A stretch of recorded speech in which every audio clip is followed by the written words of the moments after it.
Hello, my name is Jennifer Beller, and I am the Artistic Director of the Nextet New Music Series here at the University of Nevada, Las Vegas. We have an exciting podcast episode for you, which will showcase discussions with student composers on their new pieces and presentations by some of our Nextet team members. The pieces discussed will be featured on our Nextet concert on November 15th. We hope to see you there, and we hope you enjoy this episode. Hello and welcome. We are so excited to be discussing Nextet's November 15th concert, and I am here with Brittney Benton. Hello. So Brittney, tell us about your piece and the artwork that has inspired it. Sure. So my piece is called Nocturne in Blue and Gold, and it's inspired by a painting by the artist James McNeill Whistler.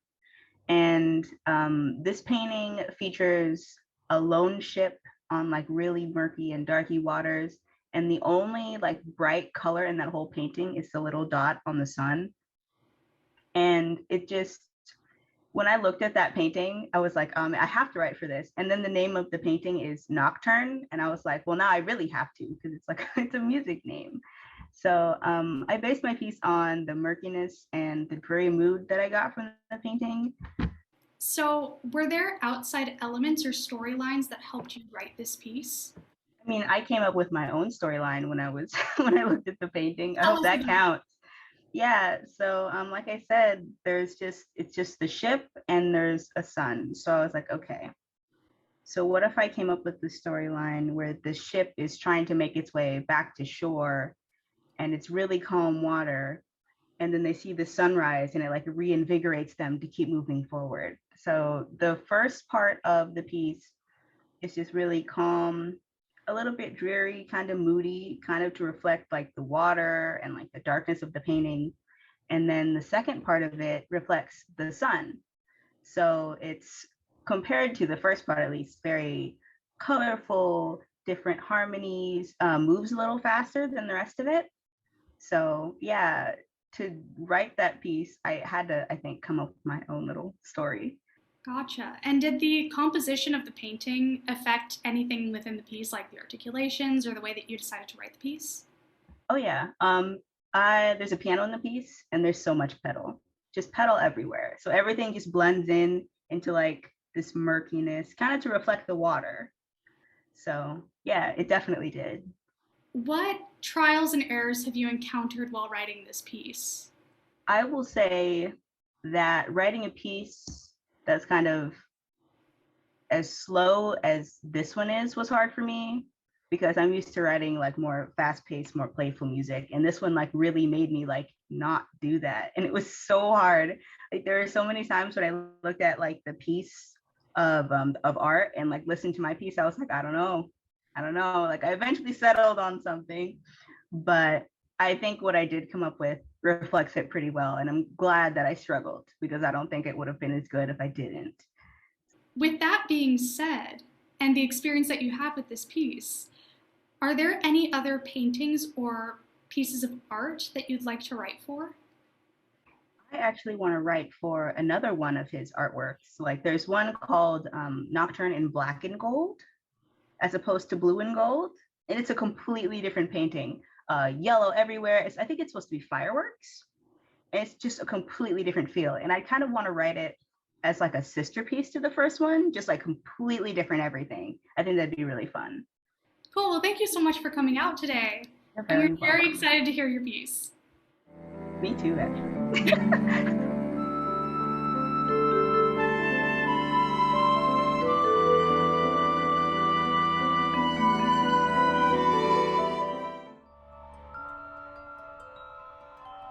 Hi, my name is Tasos Peltekis, and I'm a graduate student in composition.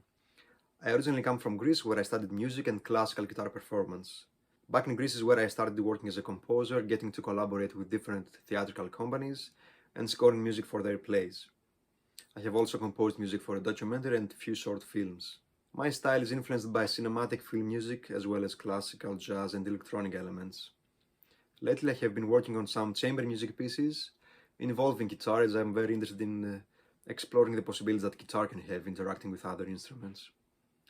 So I would like to present you a small snippet of a piece I have been working on. It is a trio written for guitar, violin and cello.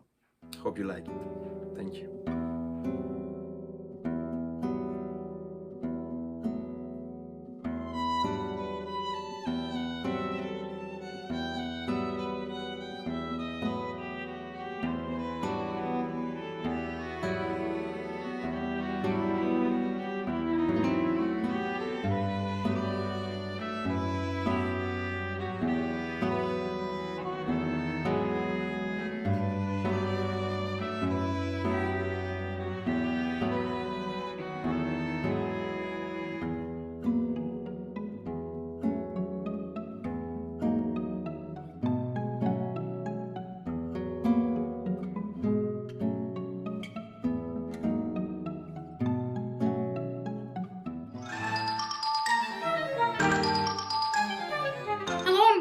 We are so excited to be discussing Nextet's November 15th concert in 2021, and I am here with Kaver Smith.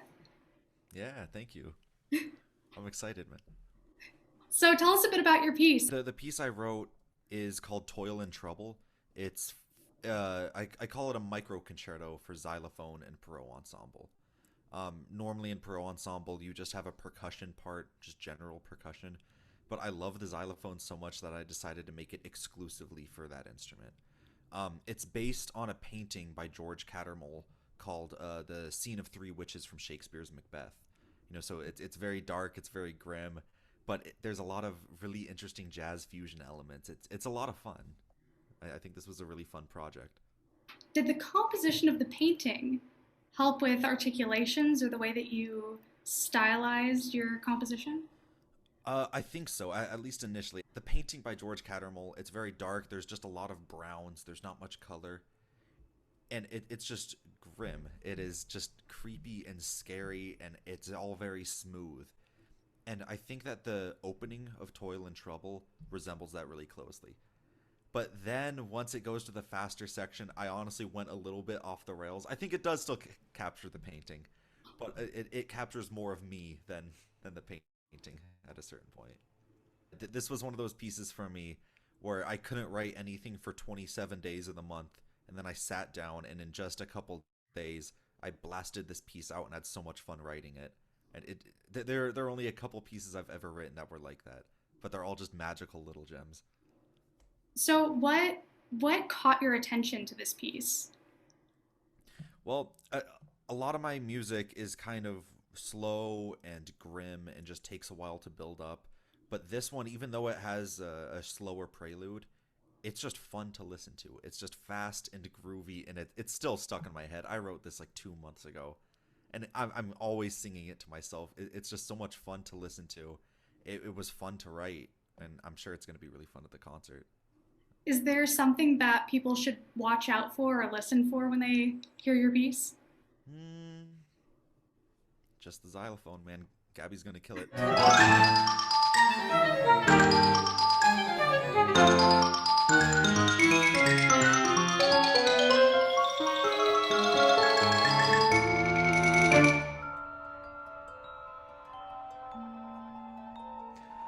Hi, my name is John Rose, and I am a viola performance master student at University of Nevada, Las Vegas. I am sharing with you a portion of a project of mine, the Cadenza for Solo Viola by Krzysztof Penderecki. It's a fiery work written in 1984 containing passages from his concerto for viola and orchestra. The work is atonal, ametric, meaning without meter, and very passionate and lots of fun. The full performance will be uploaded to YouTube at a later date. I hope you enjoy.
everyone.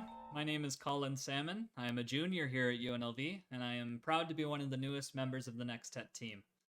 As a vocal music education major, you're not really exposed to a lot of new music, so when I learned about the opportunity to perform with Nextet from living composers, I jumped right in. I started my journey of new music as a member of Nextet After Hours, our resident club. It's possible you may have even seen me in one of the miniseries episodes if you've been keeping up with those.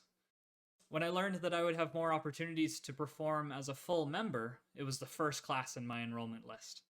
As I mentioned before, as a vocalist, you get stuck singing the same art songs and the same arias that have been sung for over 100 years, and I was ready for some variety in my life.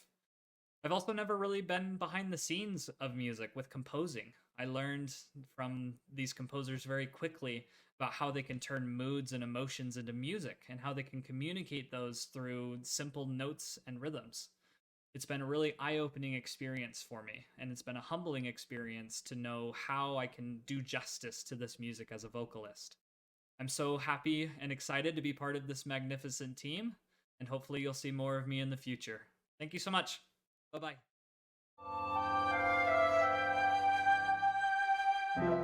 Hi, and welcome back to the Nextet 2021 fall program. We are very excited to introduce Eric on. So Eric, tell us a bit about your painting and your piece.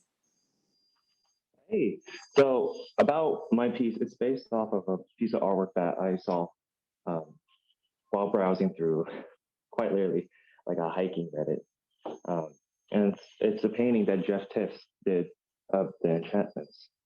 And the enchantments, if you don't know, it's basically just this Appalachian-like mountainous area in Washington. And I think it's one of the most low-key and beautiful areas in the world, really. And I've been there myself once, and it changed my life. I was in a really low moment of my life when I went through there, and I came out just feeling there's just a huge lake. I forgot what it's called. Funny enough, but there's a huge lake that's just crystal and mirror-like, surrounded by it was a high snowy mountain, and getting there was just an amazing adventure. And so I reached out to Jeff. I was like, "Hey, can I write a piece about your painting?" And turns out Jeff already sold his soul to corporations. But he's like, "Oh yeah, sure thing, yeah." And I wrote this piece to try to recreate my adventure through the enchantments. So did the composition of the painting, the way that the painting was set up or the way that it was painted, influence the way that you wrote it? Yes. Because the reason why I chose that specific painting, it's a very romanticized painting. I did not see a single animal when I was out there. And this painting has 6 animals in it, I think. Somewhere around, it has a lot of animals in it. But that's kind of how I remember my trip through the enchantments. I only remember camping out during a snowstorm, but other than that, which by the way, that's reflected in my piece, the snowstorm. But other than that, I only remember positives. I don't really remember the really hard incline, me running on the raft. I just remembered the views and how I felt in the moment. Is there something that we should look out for while listening to your piece?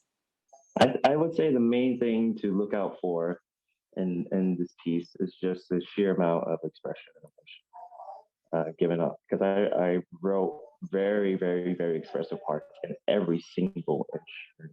Because this trip was really just an emotional ride.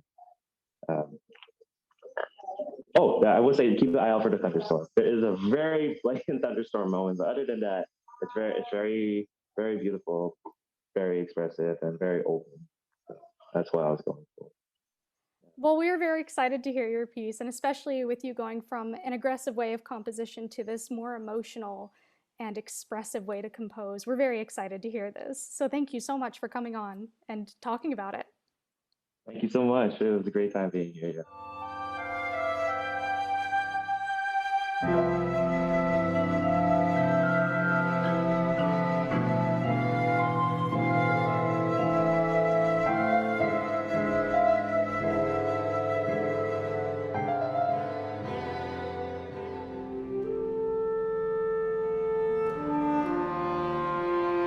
Hello, my name is Zach Taburaza.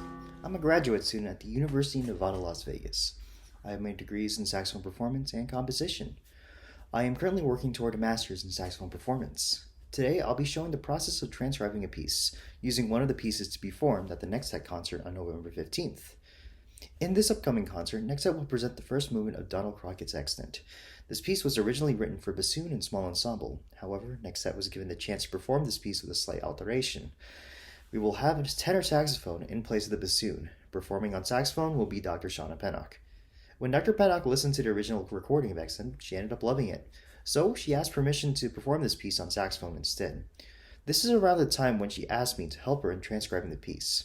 She knew I had experience in transcribing, and more importantly, proficiency with a scoring program. The scoring program I use is MuseScore 3. It is a free-to-download, user-friendly program that can make some impressive scores if you know how to use it. I've been using MuseScore for about 6 years at this point. At first, we decided to write the transcription for the baritone saxophone. The baritone saxophone is considered a common analog instrument when reorchestrating parts. However, since most of the first movement is within the upper tessitura, or comfortable range of the bassoon, we decided to move the transcription to the tenor saxophone. I remember even commenting, it's in the tenor clef after all, I guess that makes sense. We had to do this, otherwise we'll be straining the baritone saxophone's range. I remember that some of the notes were in the altissimo range in the baritone version. For those who are unaware, the altissimo range is an extended range above what the saxophone can normally play. Most advanced players can reach that range, but just because they can, it doesn't mean it'll sound the way you would want it. Overall, the transfer to tenor saxophone went without trouble. I copied the score by inputting it manually into MuseScore 3.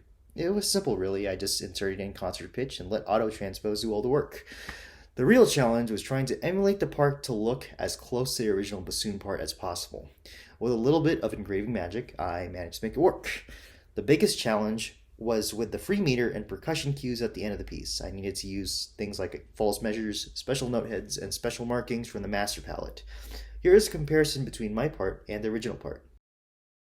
There were some issues. The end, for example, drops down into the bass clef range. There were notes the tenor saxophone straight up could not reach. You could say that we could change back to the bari sax to alleviate this issue, but it turns out still that was too low, even for the bari. Plus, we didn't want to compromise the majority of the piece to satisfy those low notes. So, with our initiative and Donald Crockett's permission, we took those notes up an octave. Working on this transcription was a fun experience and gave me insight into how transcription can be refined. It also challenged me to push my experience with my scoring program. When I heard my transcription of the piece being performed by Dr. Pennock, I have to admit I was pretty proud of myself. I hope you enjoyed this presentation. Remember, music is universal. Even if something isn't written for your instrument, you can always transcribe it and reinterpret the music to fit.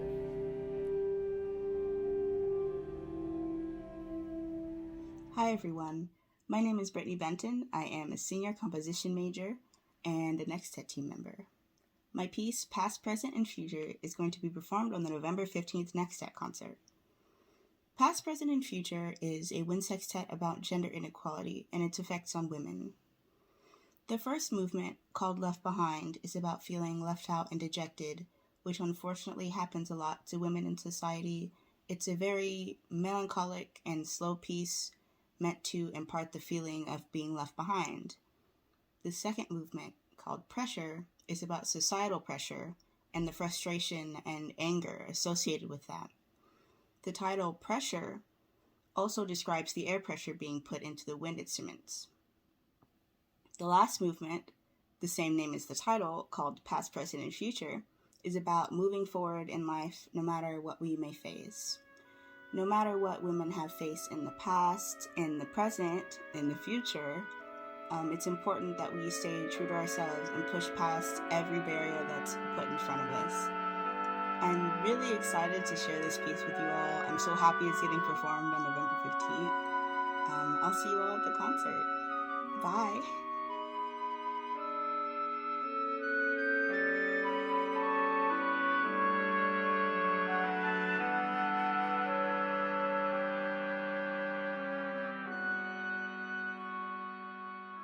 Hello and welcome back to Nextet's Fall 2021 podcast promoting the November 15th concert Past, Present, and Future. I am here with Dr. Beller, the Artistic Director of Nextet New Music Series and a member of the Composition faculty here at UNLV, and Tim Warren, Nextet's conductor for this semester and the November 15th concert, Past, Present, and Future. So, starting off with Dr. Beller, what inspired these commissions from students? While I was planning out the November 15th concert, I took into consideration the fact that this past year, many of our student composers did not have an opportunity to write music for live performances. And so I wanted to make sure to commission some of our top undergraduate composers to write a short piece for a premiere on this concert. And as I said to the three of them over the summer when they were writing this, they can be inspired by anything. I was just hoping that there would be some sort of a common theme. And they all decided to create a piece inspired by an artwork of their choice. So I'm very excited about these premieres. And I'm also thrilled to have Tim Warren with us this semester conducting. It's been an incredible experience working with Tim, and I'm very happy he's a part of this. And Tim Warren, our conductor for Nextet. So when working with these new music composers, what is the first thing that you want to establish? It's a little different when you're working with student composers because they're still building their skills and working on their tools. So one of the first things I'll do is treat the score as if it were any other professional score and jump right into it, interpreting it my way, trying to come up with some sort of rehearsal programming. And if there are questions, then I'll reach out to the composers, but I try to treat it as if it were any other type of score. And then when we come into certain issues or we might have questions, I'll ask for clarification just because I want to have as much integrity in my performance as I can and try to stay as true to the score as I can. So when you work with the different ensemble members, stepping away from the composer, how do you convey that interpretation to them through your conducting? Well, that would be relatable to any instrument, really. I mean, whether you're playing piano or trumpet or conducting, I'm reading the score, they're reading their parts, and each individual musician is responsible for their articulations and their dynamics. And my job is to kind of answer the why are we doing this at this time and how are we able to work together? So it's a lot of individuals that are working together, and I'm just there to kind of mediate, I guess is what I would say. So with that being said, what are you most excited for in this program with your conducting? Anytime that people hear sounds for the first time, which is really what we're dealing with, music or sounds that have never been heard before live, I think that's very exciting. And I think it's also exciting for young composers to have an audience hear and react to their music. So I feel like that is a lot of responsibility on me to have, like I said before, as much integrity to the score as I can to try to present what the composer envisioned to the audience. So I think that's very exciting. There are going to be sounds at the Monday night concert that have never been heard before. Well, we are very excited to get to see this Nextet performance, especially after this long break of no live music and now seeing the new music that's coming in. So thank you two very much for talking. Very exciting to have new music back here in Las Vegas, and I think Dr. Beller is planning a lot of really fun things throughout the year. So come out and check out these concerts.